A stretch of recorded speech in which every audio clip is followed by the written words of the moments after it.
24 दिसंबर 1971 लैंसा flight 508 अपनी यात्रा के दौरान अमेजन जंगल में क्रैश हुआ और इन सभी लोगों में से एक 17 साल की बच्ची अमेजन जंगल में मौत को कैसे चकमा देकर बाहर निकली। चलिए जानते हैं इतिहास की सबसे बड़ी दिल दहला देने वाली सच्ची कहानी। 24 दिसंबर 1971 लीमा एयरपोर्ट से लैंसा फ्लाइट 508 प्लेन उड़ान भरती है।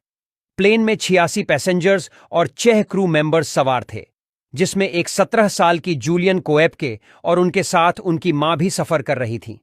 इस प्लेन को पेरू से पुकाल्पा जाना था। प्लेन जैसे जैसे अपने डेस्टिनेशन की ओर बढ़ रहा था, मौसम और भी अधिक खराब होता जा रहा था। प्लेन काले तूफान में प्रवेश कर गया। इस तूफान की वजह से प्लेन जोर जोर से हिलने लगा।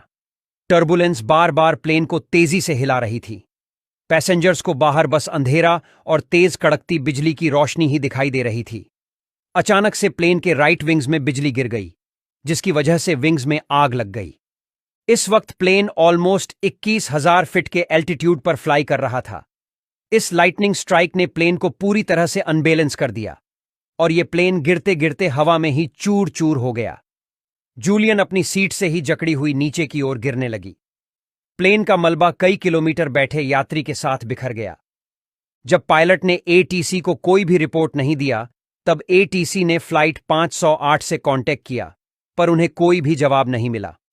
कुछ घंटों बाद प्लेन को खोजने के लिए प्लेन क्रैश लोकेशन के ऊपर रेस्क्यू हेलीकॉप्टर को भेजा गया, लेकिन घने पेड़ों के कारण कई बार रेस्क्यू टीम को प्लेन का मलबा दिखाई भी नहीं दे रहा था। फाइनली कुछ दिनों के छानबीन के बाद सबने ये मान लिया कि सारे लोग मर गए होंगे।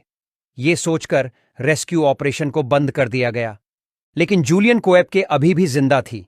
जो 5 घंटों तक पेड़ पर लटके रहने के बाद जूलियन की आंखें खुलती हैं और किसी तरह से सीट बेल्ट को खोलकर नीचे आती है। उसके शोल्डर बुरी तरह से जख्मी हो चुका था, सीने की पसली टूट चुकी थी और पांव की हड्डी क्रैक हो चुकी थी, लेकिन फिर भी वह लड़खड़ाते हुए किसी तरह से चल पा रही थी। उसने तुरंत अपने मां को खोजना शुरू किया, लेकिन ढूंढते ढूंढते शाम हो गई।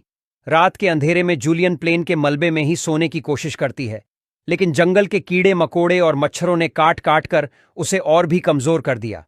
पिछले 24 घंटे से जूलियन ने कुछ भी नहीं खाया था, जिससे उसे भ्रम होने लगता है। प्लेन के मलबे में काफी खोजबीन के बाद उसे एक मिठाई का डब्बा मिला और उसे खाने लगी।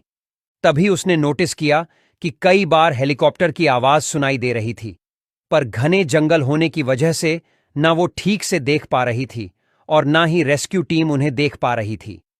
घटना के दूसरे दिन खाना भी नहीं बचा।